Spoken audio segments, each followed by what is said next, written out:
dans ce hadith, il y a une faiblesse dans la chaîne de transmission. Le hadith, il est rapporté par Ahmad, fils de Shuaib. Alors, Ahmad, fils de Shuaib, c'est un narrateur qui est controversé. Certaines personnes disent qu'on ne connaît pas qui il est, d'autres personnes disent qu'on sait qui il est, mais nous n'avons pas eu suffisamment de renseignements sur sa piété, sur sa personnalité en elle-même. De plus, il y a des divergences quant à certains narrateurs. Alors, nous avions déjà mentionné tout à l'heure, Ubaydullah fils Abdurrahman fils de Rafi'. Alors certaines personnes disent qu'il s'appelle Ubaydullah fils Abdullah. D'autres personnes disent que c'est Ubaydullah fils Abdurrahman. D'autres disent que c'est Abdullah fils Abdullah. D'autres disent que c'est Abdullah fils Abdurrahman. Et d'autres disent que c'est tout simplement Abdurrahman fils de Rafi'. Donc il y a 5 divergences quant au nom d'une personne dans cette chaîne de narration. Et il est possible que ces 5 noms correspondent à 5 personnes différentes. Donc étant donné qu'on ne sait pas vraiment qui est le vrai narrateur, tellement il y a des divergences sur la personnalité de cette personne, alors là, nous dirons que c'est un hadith de chaîne de transmission faible, car un narrateur est inconnu.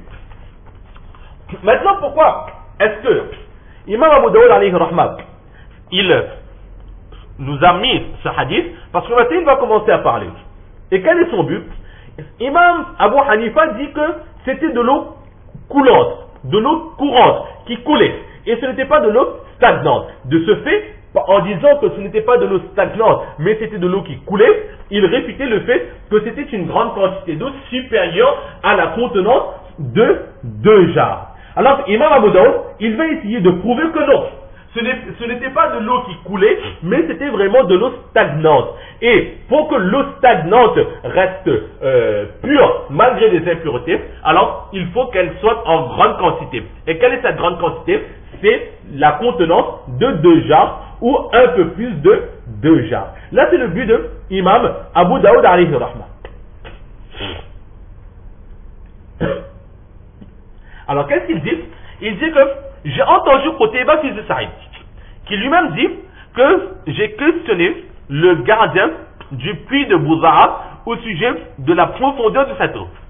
Et là, il a dit que lorsque l'eau était en grande quantité, lorsqu'il y avait, parce que dans un puits, selon la saison de la pluie, le niveau de l'eau peut monter comme il peut baisser en temps de sécheresse, et lorsqu'il n'y a pas de sécheresse. Alors il disait que lorsqu'il y avait de l'eau en abondance, la quantité d'eau arrivait jusqu'au Hana. Le Hana, on peut le traduire jusqu'à la moitié de la grandeur d'une personne, ou encore jusqu'au haut des cuisses de la personne, ou une autre traduction, jusqu'au genou. Lorsqu'il y avait beaucoup d'eau, c'était jusqu'à la hauteur du genou, ou bien la hauteur du bas du ventre. Et lorsque le niveau de l'eau était au plus bas, alors cela était inférieur à la hauteur des genoux. Donc là, en disant cela, il montre bien que ce n'était pas une quantité énorme. Imam Shafi'i alayhi rahman, lui, qu'est-ce qu'il dit? La contenance de 2 jarres. Et très certainement, dans la contenance de 2 jarres, nous pouvons trouver justement suffisamment d'eau qui arrive jusqu'au genou. Mais Imam Abu Hanifa, lui, ses élèves, qu'est-ce qu'ils disent? Par exemple, Imam Abu Yusuf, il dit qu'il faut qu'il y ait suffisamment d'eau, que lorsqu'on fait le wuzu, les ondes de l'eau n'atteignent pas le côté opposé. Or, très certainement, avec si peu d'eau, lorsque quelqu'un va faire le wuzu, alors cela, les ondes vont forcément arriver sur le côté opposé. Ou bien en partant sur l'opinion de l'imam Mohammed qui disait 10 par 10, alors très certainement, il y avait là si peu d'eau que nous pourrons arriver à la quantité de 10 par 10. Et Imam Abu Hanifa qui lui-même dit que cela dépendra de la personne qui a besoin d'utiliser d'eau. Alors, si peu d'eau qui ne dépasse pas la hauteur des genoux, qui considérera cette quantité d'eau comme une grande quantité d'eau? On pourrait dire ici, il essaie d'estimer, de nous faire comprendre que la quantité d'eau qu'il y avait dans ce puits, c'était peut-être la grandeur d'une bassine. Vous savez les grandes bassines dans lesquelles on met le linge, les grandes bassines bleues que l'on trouve parfois rondes, parfois ovales, à peu près cette grandeur-là. Donc, ce n'est pas une très très grande quantité d'eau, mais supérieure à la contenance de 2 jarres. Donc là, Imam Abu Daoud, il essaie de nous montrer que ce n'était pas une grande quantité d'eau, comme l'a estimé Imam Abu Hanifa, mais par contre, c'était une grande quantité d'eau, comme l'a estimé Imam Shafi'i alayhi rahma, contenance de 2 jarres, ou légèrement supérieur. Là, c'est le premier point de Imam Abu Daoud. Maintenant, Imam Abu Daoud, Imam Abu Hanifa, qu'est-ce qu'il a dit? Il a dit que c'était pas une très grande quantité d'eau, peut-être, mais c'était de l'eau qui coulait. Et l'eau qui coule, donc, elle est automatiquement pure. Imam Abu Daoud, il a prouvé que c'était une petite quantité d'eau inférieure à ce que nous estimons comme grande quantité, mais là, il va nous prouver que ce n'était pas de l'eau coulante, mais c'était de l'eau stagnante. Qu'est-ce qu'Imam Abu Daoud, il va dire? Il va dire que j'ai moi-même mesuré ce puits de Bouzara lorsque j'étais parti à Madina Sharif. Avec quoi j'ai mesuré? J'ai mesuré avec mon châle ou avec un morceau de tissu qui était avec moi. Et j'ai estimé la largeur et la longueur de ce puits, et il était égal à 6 azroua. 6 bras, comme on dirait. On pourrait traduire azroua par la grandeur d'un bras. Donc, 6 bras à peine. Donc, ce n'était pas extrêmement grand. Donc, là, il nous prouve que c'était une quantité inférieure à ce que l'imam Abu Hanifa, il considère comme grand. Maintenant, est-ce que c'était de l'eau coulante ou de l'eau stagnante? Qu'est-ce qu'il dit? Il dit que j'ai ensuite questionné le gardien du puits qui m'a ouvert les portes menant à ce puits. Il m'a fait entrer. Alors, je lui ai posé la question, est-ce que depuis l'époque du Saint-Prophète sallallahu alayhi wa sallam, la configuration de ce puits a changé? Alors le gardien, qu'est-ce qu'il a dit? Il a dit là, il a dit non, depuis l'époque du prophète sallallahu alayhi wa sallam jusqu'à maintenant, il n'y a eu aucun changement dans ce puits. Et là, Imam Abu Daoud, maintenant, il va bien piquer les élèves d'Imam Abu Hanifa. Qu'est-ce qu'il va dire? Il va dire qu'il n'y a pas eu de changement. Vous, qu'est-ce que vous avez dit? C'était de l'eau coulante. De l'eau coulante, qu'est-ce que ça veut dire? C'est de l'eau qui coule. Donc les impuretés n'ont pas le temps de dormir ici et de laisser sortir un peu de leurs effets. Mais moi, qu'est-ce que j'ai vu? J'ai trouvé de l'eau dont la couleur avait déjà changé. En fait, c'est quoi? L'eau, le puits a été purifié. Il n'y avait plus toutes ces saletés, etc. Mais autour, il y avait des arbres. Et l'eau, les feuilles de ces arbres tombaient sur cette eau.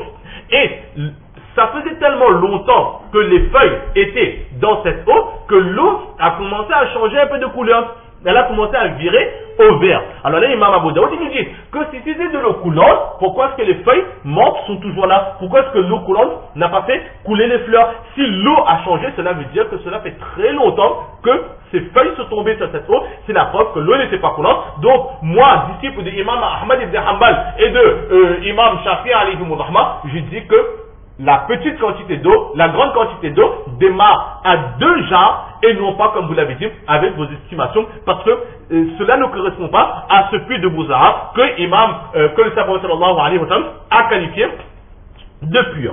Alors, c'est vrai que là, Imam Abu Daoud, il a amené devant nous quelque chose de très très fort, mais nous allons tout simplement lui donner une petite réponse bien placée. C'est que, oh Imam Abu Daoud, tu es parti voir ce puits 200 années après l'époque du Saint-Prophète sallallahu alayhi wa sallam.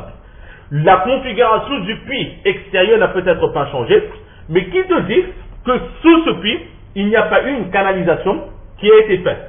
Très certainement, il y a eu une canalisation qui a été faite. Donc maintenant, à cette époque où tu parles, l'eau de l'intérieur, du sous-sol même, il est dirigé vers les champs et vers les habitations, mais à l'époque du Saint-Prophète sallallahu alayhi wa sallam, cela ne se faisait pas en sous-sol, mais se faisait à la surface. Donc en apparence, il n'y a aucun changement, mais dans les souterrains, il y a très certainement eu des changements.